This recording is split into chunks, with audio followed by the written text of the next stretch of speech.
Halo guys, assalamualaikum warahmatullahi wabarakatuh.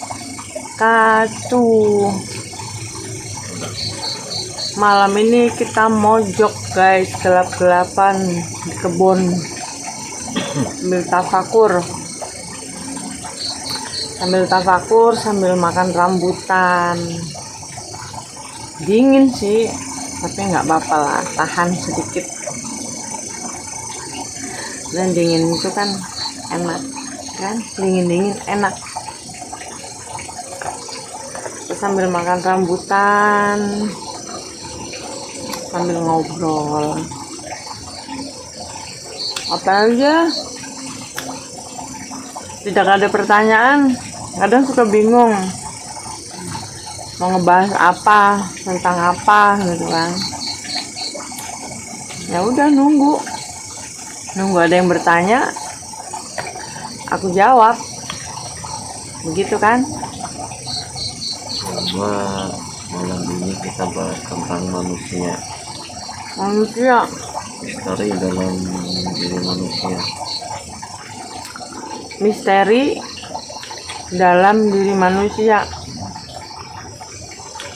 Kalau misteri dalam diri manusia kan banyak. Contohnya, ya, banyak orang tuh, misalkan Rogo Sukmo keluar, ketemunya kan di Demit. Sedangkan Rogo Sukmo itu kan harusnya masuk ke dalam diri kita sendiri.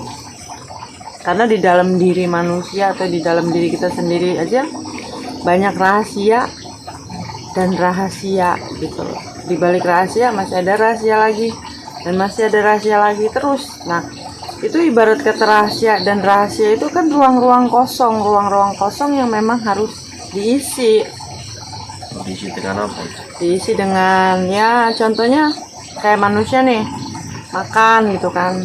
Untuk lahiriah kan diisi dengan vitamin, makanan, nasi, minuman, dan lain-lain. Contohnya kayak misalkan harus minum air sehari berapa liter, terus makan sehari berapa kali. Nah, itu kan untuk daya tahan tubuh secara lahir. Nah, kalau untuk yang kosongnya tadi, itu kan banyak cara. Seperti contohnya tadi dengan berzikir, mengisi ya dengan zikir-zikir nafas, zikir-zikir kolbu, zikir detak jantung. Banyak. Nah, fungsinya itu sebenarnya untuk mengaktifkan supaya kita itu peka dan kita tahu siapa sih sebenarnya diri kita itu gitu kan. Untuk apa kita diciptakan, untuk apa ya, untuk mengenal diri. Jadi mengenal diri dalam arti gini loh, setiap manusia itu memang diwajibkan dan diharuskan. Makanya kita dibilang percaya nggak percaya ada reinkarnasi gitu kan. Jadi manusia dulu, bahkan kehidupan sekarang sebenarnya itu mengulang kehidupan yang sudah lampau. Mereka yang punya tugas-tugas yang belum selesai. Ya, jadi intinya tuh untuk mengenal diri sendiri, sejatinya diri sendiri. Ya iyalah, mengenal dirinya sendiri, jati dirinya dia itu sendiri, dia itu siapa, untuk apa, dan untuk apa dia diciptakan gitu kan.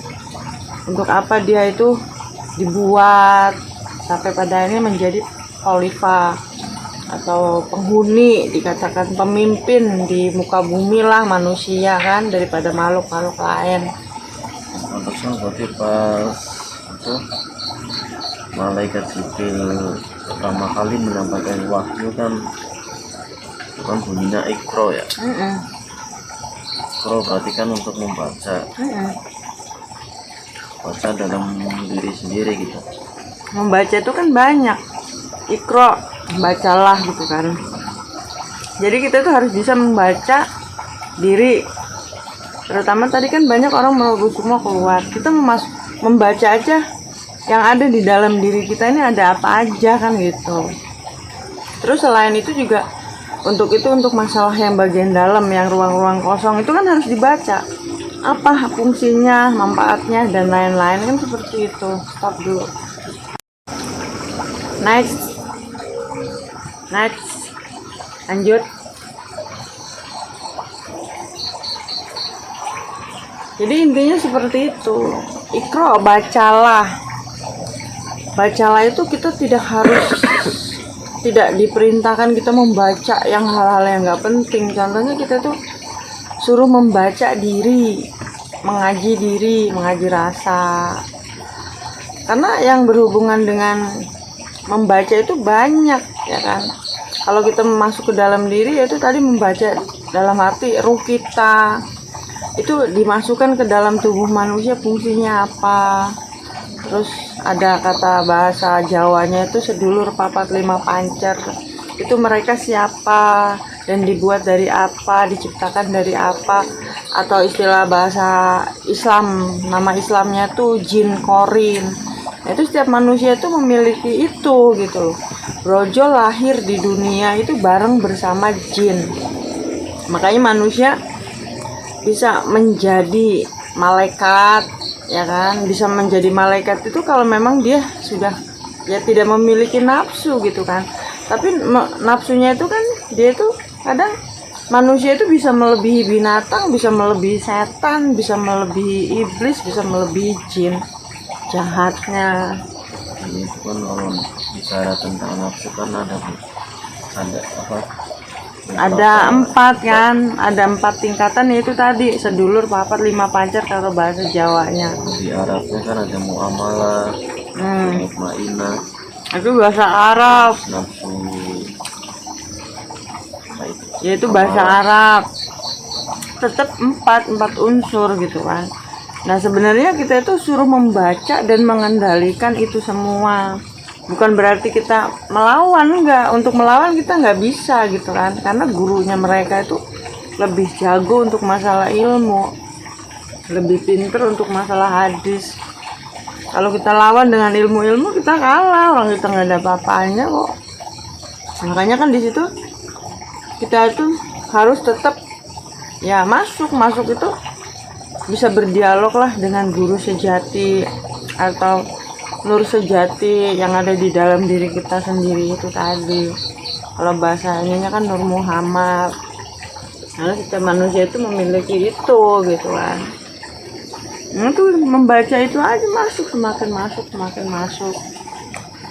Jadi kalau logikanya kan di saat Jibril menyampaikan pada Nabi Muhammad kan posisi berada di dalam gua ya. Iya. Gua Hiro itu kan. Sedangkan kalau untuk dibaca, apa yang harus dibaca, apa yang harus dilihat, sedangkan dalam gua kan gelap. Nah sekarang gini loh, kalau kita membaca, kalau bahasa tadi apa yang harus dibaca, apa yang harus dilihat. Kalau kita berada di dalam goa, istilah tadi Nabi Muhammad berada di dalam goa Hiro ya. Kalau kita masuk ke dalam goa Hiro, atau istilah kata kebatinan di dalam diri manusia, kita merem aja kita bisa membaca semua alam kok. Iya, ya berarti kan pada konteksnya kan suruh baca yang ada dalam diri kita sendiri. Ya iya, kalau mata ini mah bisa ditipu gitu kan, mata lahir kita itu bisa ditipu karena banyak zaman sekarang itu banyak orang pakai topeng, banyak orang pakai kedok. Nah mata ini masih bisa ditipu karena penampilan kan. Tapi kalau kita bisa membaca dengan mata yang berada di dalam goa padahal itu gelap, nah itu yang dinamakan mata batin. Karena sebenarnya Rasul juga menguasai itu, cuma kan nggak dipublikasikan. Takutnya nanti pengikut-pengikutnya pada salah tafsir, pada salah pengertian atau apalah gitu. Makanya itu kan kalau masalah yang itunya mah nggak ditutup. Ya logikanya gini loh. Beliau dulu Isra Mi'raj kan, Isra Mi'raj ke langit ke-7 ya. Sampai memasuki surga dan neraka.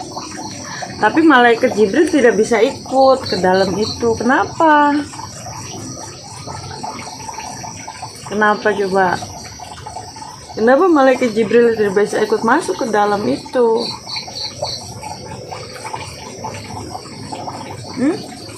Ya karena nggak ada satu makhluk pun yang bisa untuk mencapai ke tingkat itu selain Coba yang ngomong yang kencang. kedengeran.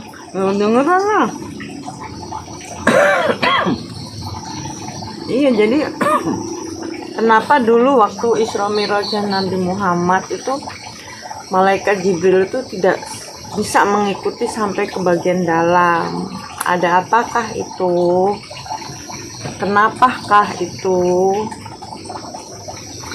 Karena malaikat Jibril tidak memiliki ruh yang berhubungan langsung antara hamba dan Tuhannya atau hamba dan Allah. Itu kan itu tadi koneksinya lewat ruh tadi. Jadi yang keluar itu ya ruhnya itu tadi, Isra Mi'raj. Makanya si malaikat Jibril itu tidak bisa mengikuti gitu kan. Jadi antara ruh dan ruh bertemu kan di situ, berdialog, dan akhirnya ditunjukkanlah ini surga, ini neraka, inilah begini. Intinya mah sebenarnya masuk ke dalam diri.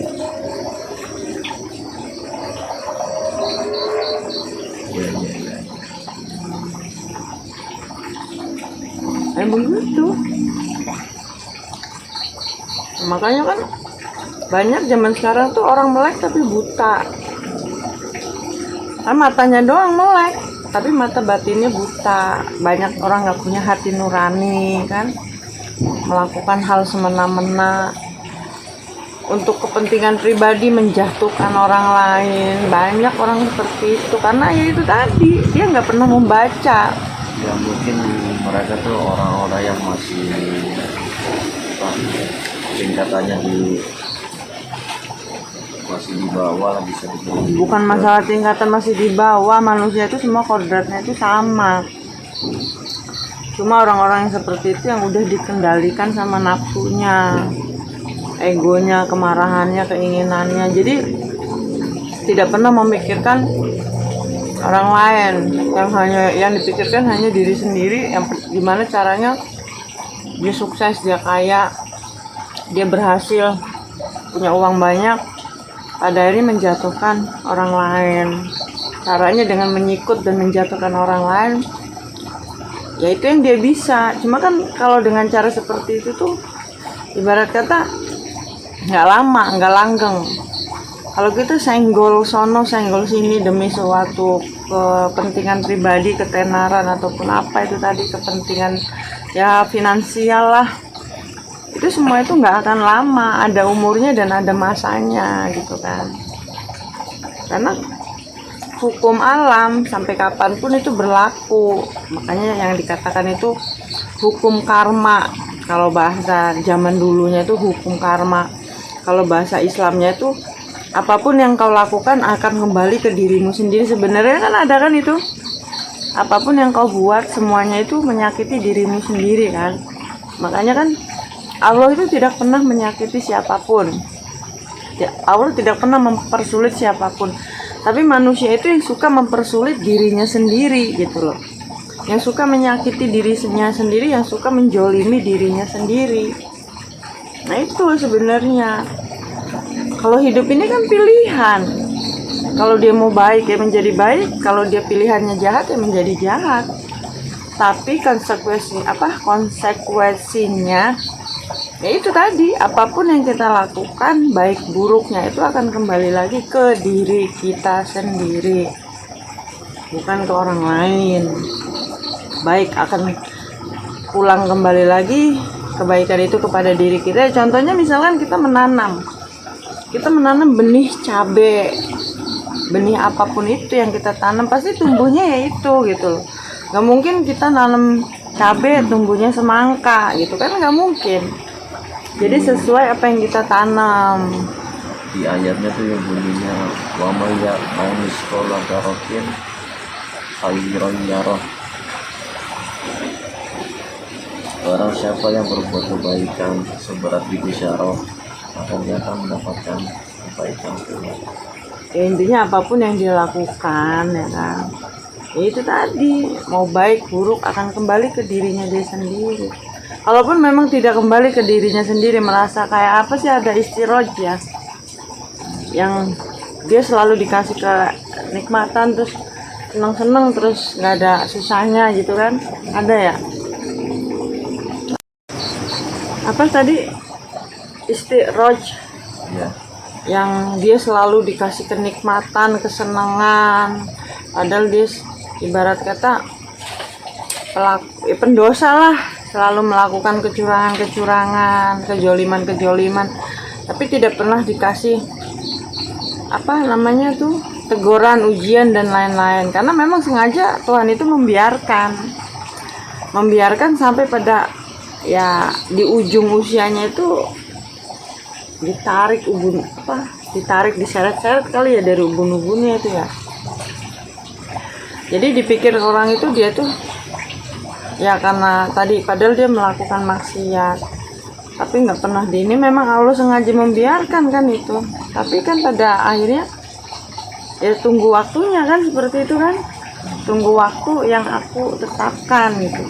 Tapi kasihannya tuh kalau misalkan sampai nggak ke dia terus ke keturunannya itu loh, karmanya itu lanjut ke keturunannya, itu kan kasihan ya, anak ke keturunannya yang nggak tahu apa-apa gitu kan, jadi menanggung dosa leluhur orang tuanya itu tadi.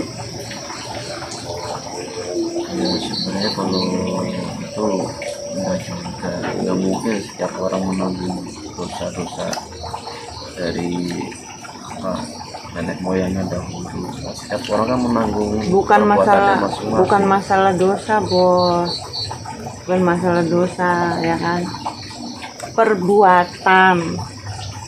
Karena hidup itu dari dulu sampai sekarang itu kehidupan itu selalu terulang dan terulang kembali. Cuma kan begitu, bisa dibilang kan nggak mungkin kita nanggung istilahnya karena perbuatan nenek moyang kita dahulu kan enggak. Terus kesimpulannya apa? Kesimpulannya ya kan tadi yang di awal udah dibahas, setiap orang kan mendapat balasan perbuatannya masing-masing. Siapa nanam jagung ya manennya jagung, nanam cabai ya. Nah terus yang jadi pertanyaan mama ini ya sampai sekarang itu, kalau kita mati itu sebenarnya kemana gitu loh? Kita kembali Ke surga kah, ke neraka kah gitu loh? sebenarnya kalau dibilang antara surga dan neraka itu hanya ruang sebenarnya. Dongeng, cuma buat nakut-nakutin anak kecil gitu. Yang enggak juga. Terus ruang apa? Ya contohnya kita hidup ini kan dalam ruang. Ruangnya itu ruang apa, bos? Jelaskanlah. Akuarium. Ini bumi ini tuh ruang. Kita mati kan di bumi juga itu ruang.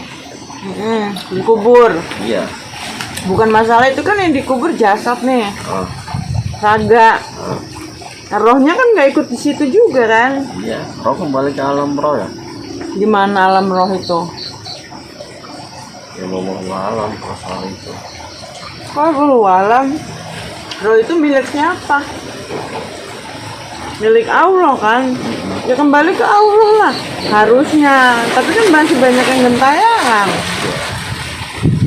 Banyak kalau bilang innalillahi.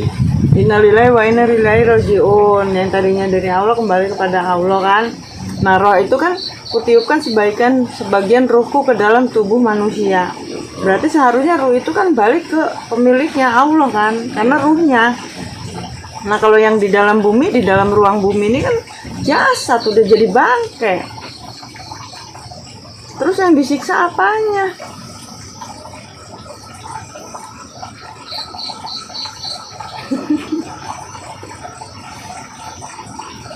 Jangan pakai logika, bos. Kalau semakin masuk ke dalam pakai logika itu nggak nalar gitu loh. Makanya itu tadi ada surat innalillahi wa inna ilaihi rajiun, yang dari Allah akan kembali kepada Allah. Nah, kenapa jasad kita dikubur di bumi? Berarti kan memang kita tercipta dari bumi, dari tanah. Nah, ruh kita kembali kepada pemiliknya, kutiupkan sebagian ruhku ke tubuh Adam. udah intinya begitu. Orang mati itu kemana gitu kan. Kan tadi jelas tubuh menjadi jasad asal dari bumi dikembalikan ke bumi. Ruh asal dari Tuhannya, Allah kembali kepada Tuhannya. Kadang-kadang ada 4 unsur yang memang dikatakan itu kalau bahasa ini sukma, sedulur papat lima pancar atau korin. Nah itu dari empat unsur kata diciptakannya manusia itu ada yang dari maksudnya yaitu sukma, korin atau sedulur papatnya itu ada yang dari api, dari angin, dari udara, dari cahaya. Nah itu mereka itu akan pada pulang sendiri atau memang kita tuntun gitu. Jawab bos. Ya kan saya yang tanya itu. Kok saya yang tanya?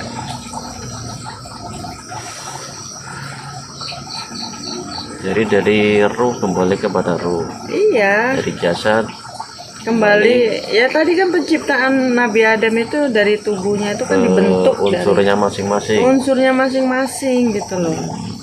Itu bagi istilahnya ruh yang selamat. Itu kalau yang dinamakan husnul khotimah. Ya. Kalau yang enggak husnul khotimah itu kan berarti pada gentayangan. Gentayangan nanti ada manusia lahir kembali, masuklah ke tubuh-tubuh baru yang baru dilahirkan untuk ya ibarat kata menyempurnakannya lah, disempurnakan lagi gitu loh. Jadi yang belum sempurna itu sebenarnya itu mereka pada jadi sampah, bukan sampah masyarakat. Sampah apa nih? Ya, sampah alam di luar alam manusia lah. Cuma kan mereka jadi sampah gitu loh, didaur ulang lagi sampai mereka benar-benar menemukan jati dirinya dia. Allah itu kan maha pengasih dan maha penyayang gitu loh. Allah itu kalau memang mau menghukum manusia, dari manusia itu dosanya itu semenjak dia hidup diciptakan itu banyak banget, tapi tidak dihukum.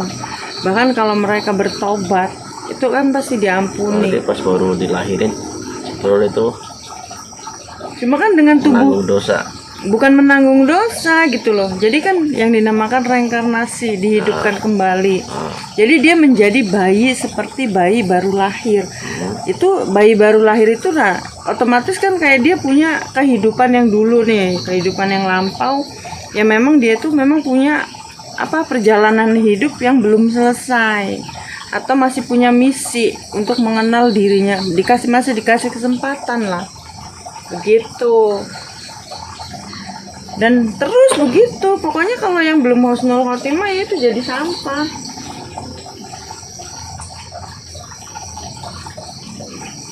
Masih dikasih kesempatan sebenarnya.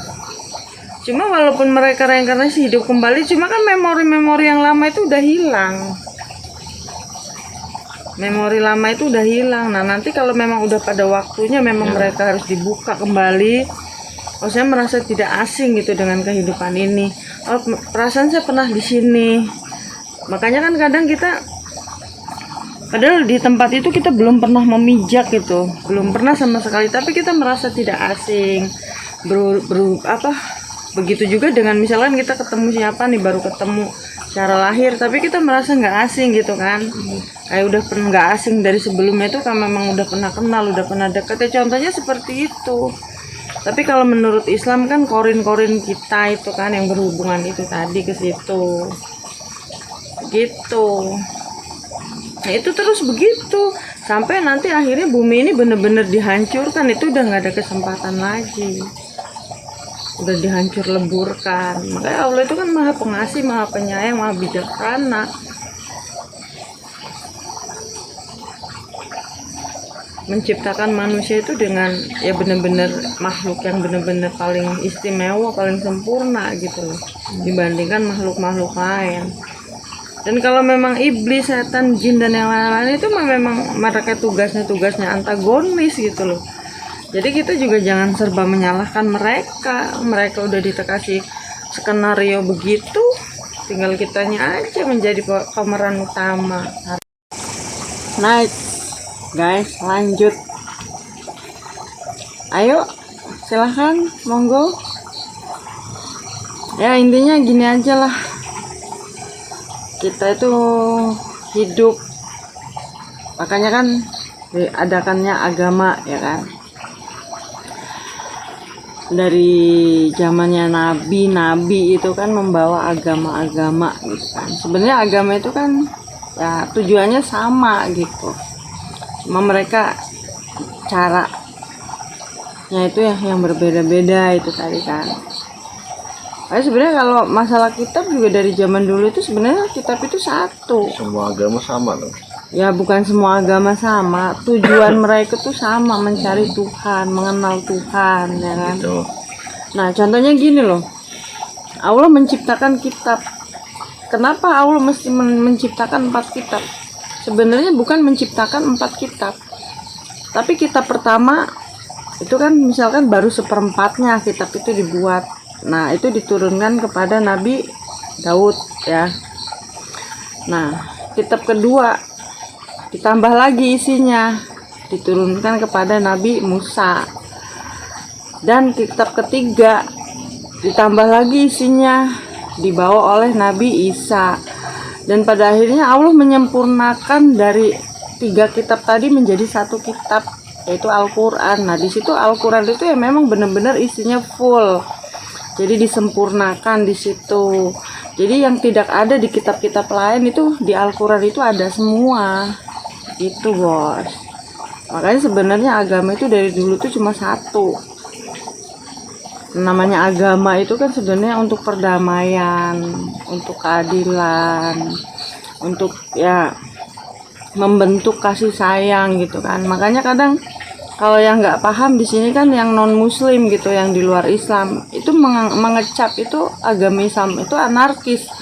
Sebenarnya agama tidak mengajarkan seperti itu, karena Tuhannya aja ibarat kata kan ada 99 asmaul husna ya kan. Nah itu sifat-sifat Tuhan, sifat-sifat Allah gitu kan, yang memang harus kita imani gitu kan. Nah itu di situ kan ya Tuhannya aja sendiri maha bijaksana, maha pengasih, maha penyayang ya kan, maha segalanya lah di situ ibarat kata. Tapi kita di sini sebagai manusia yang membawa-bawa agama, tapi tidak mencontohkan hal seperti itu gitu kan. Jadi pada akhirnya manusia yang di luar agama yang tidak mengerti kan menjadi mengecap agama Islam itu anarkis, terus arogan dan lain-lain. Sebenarnya itu Islam itu agama yang sempurna dinamakan, makanya kitabnya itu dari tiga kitab tadi itu disempurnakan menjadi 1 di dalam Al-Quran itu kan, yaitu tadi sempurnanya kitab gitu kan, sempurnanya surat dari Allah tadi, surat ya bentuk kasih sayang untuk memberi petunjuk jalan-jalan yang lurus ya kan, menceritakan tentang kisah-kisah Nabi dulu ya kan. Jadi di situ udah tertulis semua ya. Di situ sebenarnya kan yang kita baca, yang kita pelajari itu kan harus kita praktekkan di kehidupan kita sehari-hari, bukan cuma sekedar untuk memenggal-menggal terus merasa yang mereka imani atau yang mereka ini merasa benar gitu kan. Berarti kan di situ ego gitu kan, masih memakai egonya. Kalau kita sudah selalu merasa apa yang kita yakini itu benar gitu kan. Intinya kalau tidak ada kasih, tidak ada sayang, tidak ada cinta, itu berarti belum mengenal jati dirinya dia, atau belum mengenal Tuhan yang sebenarnya. Karena Tuhan itu tidak suka dengan kerusakan, Tuhan itu tidak suka dengan kebencian, adu domba dan lain-lain. Makanya diadakan agama itu untuk perdamaian, untuk meluruskan, untuk memberi pemahaman yang tidak paham, untuk memberi tahu yang tidak tahu. Bukannya di sini merasa sok-sokan paling benar. Intinya sih seperti itu saja, guys. Lalu kenapa itu mereka orang-orang di luar sana lah, yang misalkan masih di dalam lingkup orang muslim, cuman di luar golongan mereka ya, lalu gimana dengan mereka istilahnya orang-orang yang dalam lingkup muslim tetapi di luar golongan mereka, banyak yang saling bermusuhan, padahal itu masih dalam satu agama itu ya, bisa dibilang lah. Antara sama muslim masih banyak yang bermusuhan. Jadi sebenarnya sih gini, bukan masalah agamanya ya kan. Permusuhan mereka itu karena merasa apa yang mereka yakini sudah merasa benar. Yang ini merasa benar, yang ini merasa benar. Akhirnya yaitu karena merasa tadi pada akhirnya saling salah menyalahkan gitu loh. Padahal tujuannya kan sama. Tujuannya sama, apalagi sama-sama muslim gitu kan. Orang kita di luar muslim aja kita kan nggak boleh menjolimi, menghakimi dan lain-lain. Kalau masalah itu kan urusan Allah gitu loh. Dia kan tujuannya kan sama. Ya iya. Mungkin Pemahamannya ya, bisa pemahamannya dibilang pemahaman, saja yang mungkin berbeda. Cuma jalurnya kan banyak jalan, kalau istilah kan banyak jalan menuju Roma. banyak jalan menuju Roma maksudnya gimana? Kan tujuannya kan satu, mencari Tuhan. Nah mereka kalau di istilah kata ada yang lewat jalur sini, jalur sini, jalur sini, jalur sini. Terusnya kalau mereka yang ngerti kan saling memahami, tujuannya tuh sama. Karena gini loh, jadi istilah kata bahasanya gini loh, kan ada yang minum susu, ada yang minum teh manis, ada yang minum kopi, ya kan. Dan kopi, susu, dan teh manis ini rasanya memang kan berbeda-beda gitu kan. Tergantung tadi di golongan mana mereka. Cuma kalau kita bisa saling memahami dalam arti gini loh, dia memang ya sukanya itu gitu kan. Ya udah biarkan saja gitu. Dan dengan misalkan tadi yang suka biasanya minum teh manis atau minum kopi, mereka suka-sukanya itu atau memang yang biasa mereka minum itu. Ya udah intinya mah harus saling memahami aja gitu. Jadi ya contohnya nggak usah jauh-jauh lah masalah agama. Kadang dari segi hal manusia gitu, kita berapa saudara itu punya sifat kan berbeda-beda, nggak semuanya sama kan. Punya pendapat pun berbeda-beda, nggak semua sama. Tapi di sini kita kan harus saling memahami. Jadi asah asih dan asuh gitu kan kalau bisa. Tapi kan kebanyakan manusia itu egois, merasa dirinya itu selalu paling baik dan paling benar. Pada akhirnya kan di situ terjadilah pertikaian, perdebatan dan lain-lain. Nah, sebenarnya itu nggak perlu gitu loh. Kalau orang yang sudah mengenal dirinya atau mengenal jati dirinya itu dia tuh sudah tidak terlalu mau membahas hal-hal yang sepele, apalagi menghakimi orang lain itu dia nggak mau. Bahkan dia akan semakin terlihat bodoh gitu loh. Dia akan terlihat bodoh di hadapan orang. Ya itu merasa dirinya itu bukan siapa-siapa, karena apapun yang dia lakukan ya mengikuti kehendak yang kuasa gitu kan, bukan mengikuti kehendaknya dia sendiri. Jadi intinya seperti itu. Jadi kebanyakan orang tuh yang merasa paling benar, paling suci, paling ini bla bla bla bla itu karena mereka tuh ya mungkin belajarnya tidak terlalu jauh gitu. Jadi mudah sumbunya itu pendek, mudah disulut dengan api. Pada akhirnya baru disulut api sedikit sudah meledak emosinya dan lain-lainnya itu tadi. Sebenarnya kita kan diciptakan bukan untuk seperti itu gitu kan. Ya contohnya akhlak Rasul aja dulu seperti apa gitu. Bahkan dia dicaci, dimaki, dilempar kotoran, dia tetap tersenyum, malah mendoakan orang yang menjolimi itu. Kita kan contoh Nabi sendiri.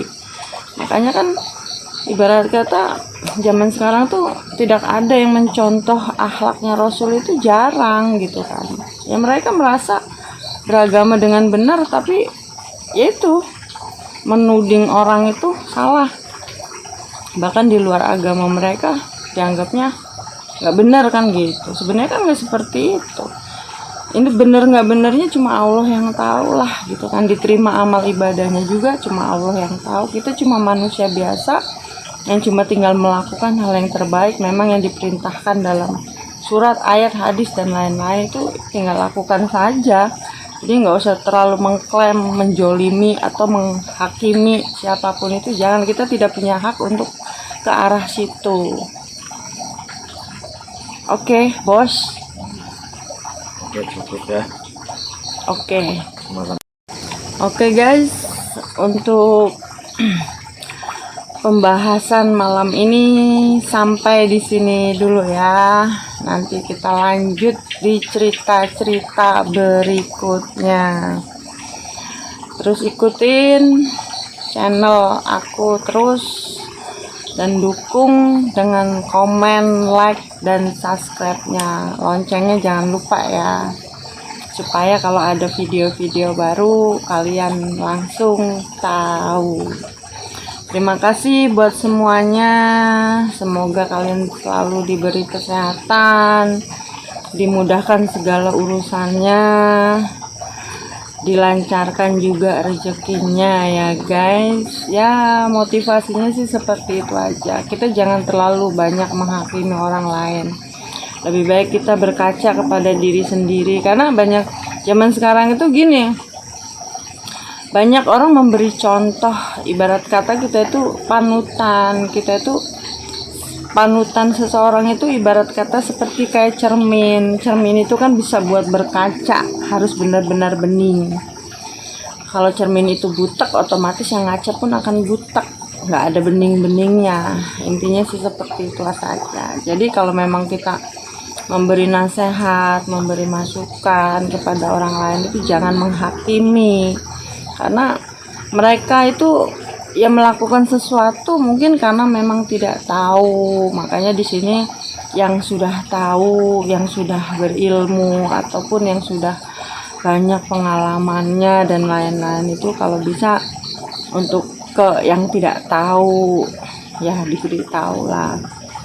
Karena banyak sekarang kan sebenarnya kayak orang nih, contohnya gini loh, mereka nih ke tempat-tempat hiburan malam atau ke minum-minuman keras, terus narkoba, itu sebenarnya mereka tuh mencari ketenangan, kenyamanan, mungkin di dalam kehidupannya atau di dalam rumahnya ada contohnya itu kayak keluarga broken home, berbagai masalah bla bla banyak kan. Dia mencari ketenangan, kenyamanan itu ada di mana, dan kebetulan yang ditemukan itu ya hiburan-hiburan malam, minum-minuman keras ataupun narkoba, salah jalan. Tapi sebenarnya mungkin mereka mencari sesuatu, yaitu tadi yang berhubungan dengan kenyamanan. Seandainya mereka sudah menemukan itu semua, pasti hal-hal yang negatif tadi akan ditinggalkan. Jadi mereka melakukan semua itu didasari karena ketidaktahuan gitu kan. Jadi jangan terlalu kita menghakimi, mengklaim gitu kan, bahwa ini buruk, ini begini-begini, belum tentu juga. Karena manusia itu fitrahnya diciptakan sempurna kok, ya kan.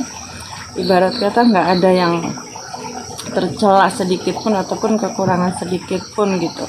Ya intinya seperti itu saja sih guys. Jadi kalau memang kita bisa berpikir atau bersikap seperti itu kepada semua makhluk, ya hidup ini akan damai, indah gitu. Karena kalau hidup kita tidak punya warna, tidak ada warna di dalam kehidupan ini, putih-putih saja gitu, itu monoton. Begitu juga misalkan ini hitam-hitam saja kan. Makanya di sini diciptakannya itu berbeda-beda suku, bangsa, negara, agama, dan lain-lain. Di sini kan untuk saling ya melengkapi lah, melengkapi ya keindahan-keindahan yang memang Tuhan Allah ciptakan. Dunia ini memang penuh dengan warna, penuh dengan cerita, penuh dengan lika-liku. Ya intinya seperti itu. Kembali lagi, semua itu indah.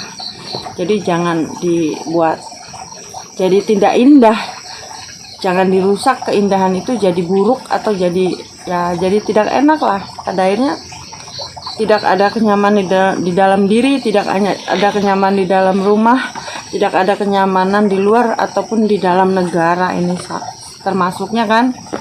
Ya itu saja sih motivasinya. Oke, sekian dulu, terima kasih dari aku. Assalamualaikum warahmatullahi wabarakatuh. Dadah.